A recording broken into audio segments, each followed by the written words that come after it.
भगवान श्री कृष्ण कहते हैं, मरे हुए व्यक्ति की ये तीन चीजें कभी नहीं लेनी चाहिए। तो आइए जानते हैं कौन कौन सी वो तीन चीजें हैं। धर्म और अधर्म की इस संसार रूपी रणभूमि में जहाँ हर जीव कर्मों की डोर से बंधा है, वहीं कुछ ऐसे रहस्य हैं जिन्हें केवल भगवान ही जान सकते हैं। और जब बात हो श्रीहरि श्री कृष्ण की, तो उनके वचनों में छिपे गूढ़ संदेश जीवन की गहराइयों तक पहुंचते हैं। एक बार की बात है, द्वारका नगरी के राज्यसभा में श्री कृष्ण अपने सेवकों और मित्रों के साथ बैठे थे। उनके मुख से निकले वचन समय समय पर मनुष्य के जीवन के हर पहलू को दिशा दिखाते थे। तभी एक वृद्ध ब्राह्मण श्री कृष्ण के पास आए।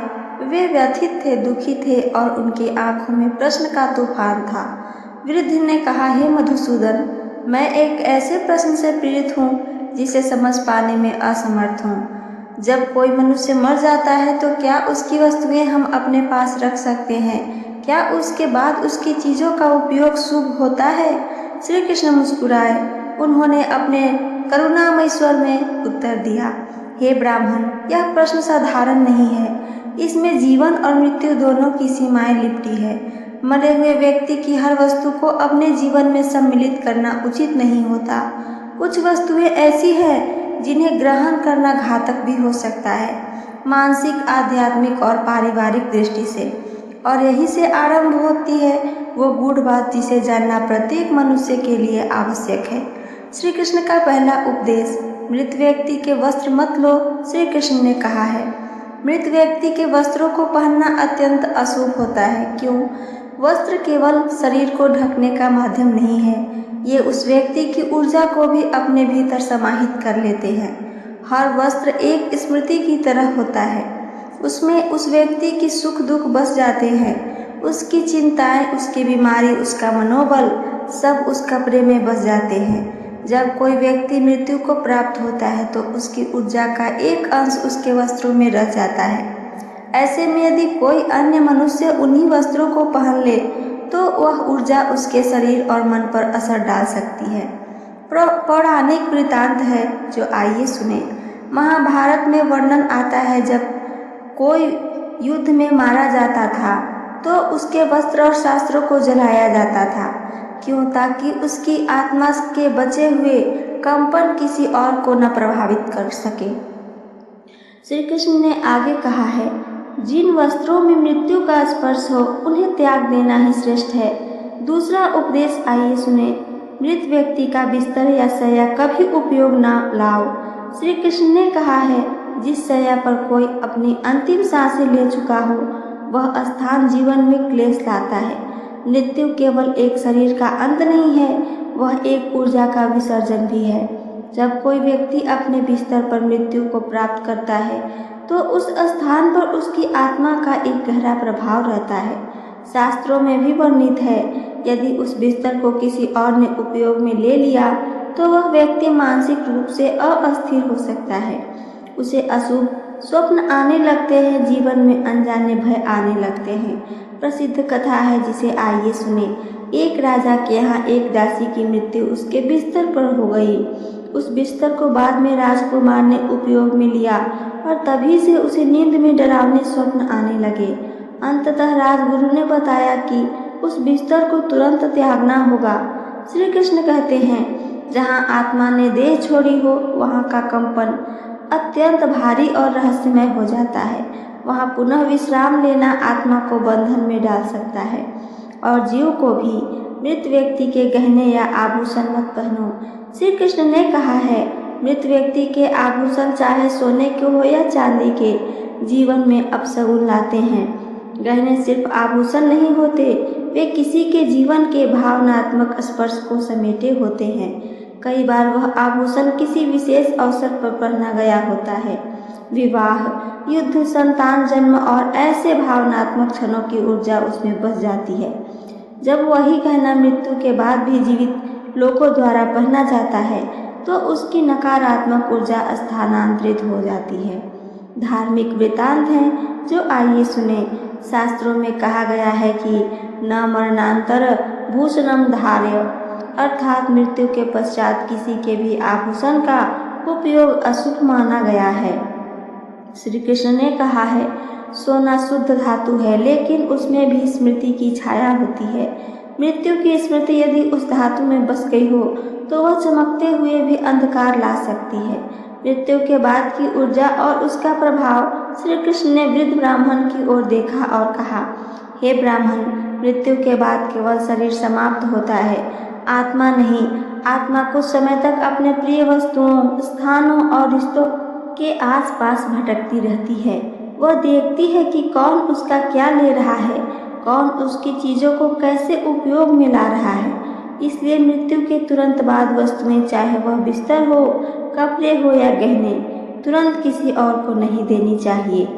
इन वस्तुओं को गंगा जल से शुद्ध करके या अग्नि संस्कार देकर ही उसका परित्याग करना उचित माना गया है। यदि ऐसा न किया जाए तो आत्मा को मोक्ष मिलने में विलंब हो सकता है और जीवित व्यक्ति को अनेक प्रकार के दुखों का सामना करना पड़ सकता है। एक सत्य कथा है जिसे आइए सुनते हैं। वह जिसने अपने पिता का वस्त्र पहन लिया। एक समय की बात है, उज्जैन में एक ब्राह्मण युवक अपने पिता की मृत्यु के बाद उनके वस्त्रों को पहनने लगा। पिता बड़े विद्वान थे और उन्होंने अच्छे वस्त्र संभाल कर रखे थे। युवक को लगा, यह तो वस्त्र ही है, इसमें क्या अशुभ होगा। लेकिन जैसे जैसे वह उन वस्त्रों को पहनने लगा, उसका व्यवहार बदलने लगा। वह चिड़चिड़ा हो गया, बात बात पर क्रोधित होता, मन में एक प्रकार की भारीपन और घबराहट रहने लगी। रात में वह अपने पिता को स्वप्न में देखने लगा। उसने जब यह बात एक ज्ञानी संत को बताई तो उन्होंने कहा, तुम्हारे पिता की आत्मा वस्त्रों में अभी भी जुड़ी हुई है। वह यह नहीं चाहती कि तुम उन्हीं वस्त्रों को पहनकर चलो, तुम्हें उसका श्राद्ध कर वस्त्रों का त्याग करना होगा। युवक ने वैसा ही किया। वस्त्र गंगाजल से धोकर उन्हें दान में दे दिया और कुछ ही दिनों में उसका मन शांत होने लगा। श्री कृष्ण कहते हैं, जिस वस्त्र ने मृत्यु को देखा हो उसमें जीवन नहीं बसता। क्यों आत्मा बांध लेती है चीज़ों को। शास्त्र कहते हैं कि आसक्ति मृत्यु के बाद भी नहीं छूटती है। यदि कोई व्यक्ति अपने जीवन में कुछ वस्तुओं, स्थानों या संबंधों से अत्यधिक जुड़ा होता है तो मृत्यु के बाद भी उसकी आत्मा वहीं अटक जाती है। उदाहरण के लिए, किसी माँ का अपने बेटे के झूले से प्रेम, किसी वृद्ध व्यक्ति का अपने तकिए से लगाव या किसी महिला का अपने गहने से मोह जितना होता है। ये सभी मृत्यु के बाद भी एक ऊर्जा बंधन में बदल जाते हैं। इसलिए श्री कृष्ण ने कहा है, यदि मृत व्यक्ति की आत्मा किसी वस्तु से जुड़ी हो और वही वस्तु किसी और के पास पहुँचे तो उस व्यक्ति को असमंजस, मानसिक तनाव और कई बार रहस्यमय घटनाओं का सामना करना पड़ता है। श्री कृष्ण द्वारा दिए गए समाधान। ब्राह्मण ने पूछा, हे प्रभु, यदि हमसे भूलवश ऐसी कोई वस्तु ले ली जाए तो क्या समाधान है। श्री कृष्ण बोलते हैं, धर्म में समाधान ही समाधान है। अगर किसी ने मृत व्यक्ति की वस्तु ले ली हो तो निम्न उपाय हैं जिसे अपनाएं। पहला, गंगा जल से शुद्धिकरण करें। वस्त्र, गहने या बिस्तर को गंगा जल से धोना चाहिए और उस पर पवित्र मंत्रों का जाप करना चाहिए। दूसरा, दान का मार्ग अपनाएं।